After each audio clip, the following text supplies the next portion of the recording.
Hola a todos, hoy vamos a hablar de la segunda fase, la segunda etapa del desarrollo entre los 6 y 11 años sobre la educación afectivo-sexual, sobre cómo hablar con nuestros hijos sobre sexualidad.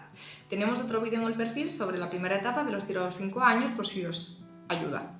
En esta segunda etapa ya empezamos a hablar de afectividad, ya empezamos a tener más curiosidad y a estar un poco más despiertos en este tema de la sexualidad.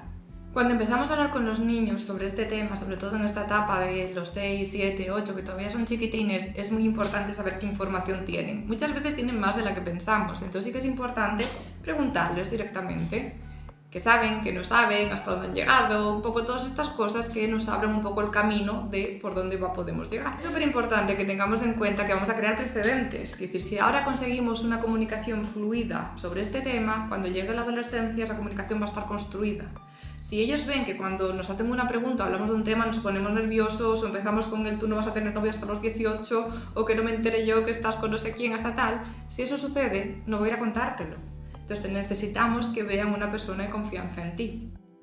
¿Cómo conseguimos esto? Principalmente siendo abiertos y escuchando. No hace falta dar nuestro beneplácito, evidentemente, a cosas que no estamos de acuerdo, pero sí que si me cuenta que pasa X cosa, o que ha visto X cosa, o que ha hecho X cosa, simplemente escuchemos y expliquemos. No nos enfademos, no cortemos, simplemente explicar el por qué X cosa no está bien. Si, por ejemplo, nuestro hijo o hija de 10 años viene y nos dice que ha estado viendo pornografía, podemos poner el grito en el cielo y no va a aprender nada, o podemos sentarnos con él y enseñarle pues, que eso no es para su edad, que eso realmente es una película que está pensada para adultos, que no es la realidad y que todo lo que se ve ahí no es lo que pasa en la realidad.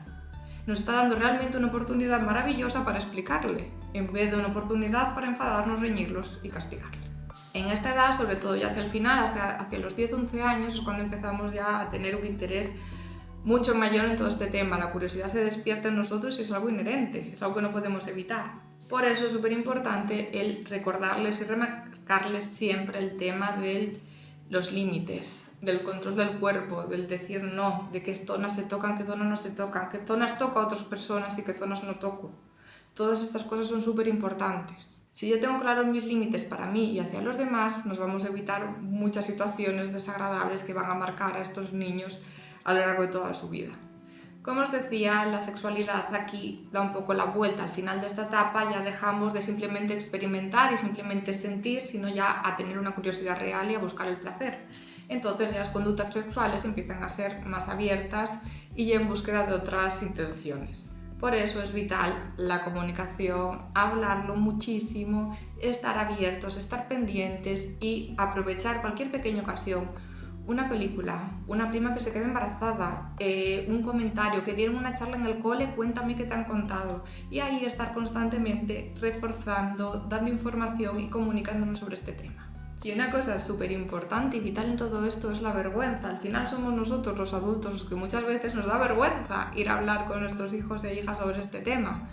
Entonces la comunicación nunca va a ser fluida. Tenemos que hacerlo de forma abierta y no trasladarles nuestra vergüenza, porque muchas veces la conversación es más incómoda para nosotros que para ellos y entonces evitamos tenerla. Es algo que tenemos que hacer, que tenemos que trabajar y explicarles que no hay nada de vergonzoso ni en el cuerpo humano ni en la sexualidad. Al final es una realidad y que la podemos hablar sin ningún tipo de problema. También es importante en esta época empezar a hablar un poco de todos los tipos de familia que hay, orientaciones sexuales, de todas las realidades al final que hay en un mundo donde no está escrito y que eso les permita también ser abiertamente como quieran ser a nivel sexual sin que suponga una barrera para ellos.